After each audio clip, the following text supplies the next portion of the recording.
Me keqardhje që mund të them që pas rezolutës që u përpilua në vitin 2004, nuk janë shkruar 2 rreshta për çështjen Çame, për Çamërinë në drejtim të institucioneve shtetërore shqiptare, por edhe atyre ndërkombëtare.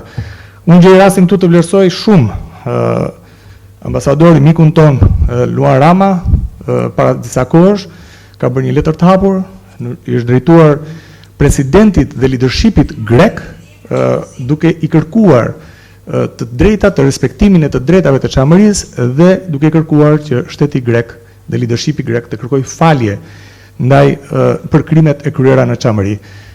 Pra, ajo që doja të thosha është që neve kemi shumë nevojë për hapa konkret dhe hapa institucional. Ne kemi shumë nevojë që të ulemi të shkruajmë 2 rreshta dhe ato kërkesat tona ti adresojmë diku. Jo thjesht folklorizmat që mund të dalim në podiume të ndryshme dhe po flasim dhe në fundit nuk shkruajmë 2 rreshta dhe të dimë se ku duhet të adresojmë.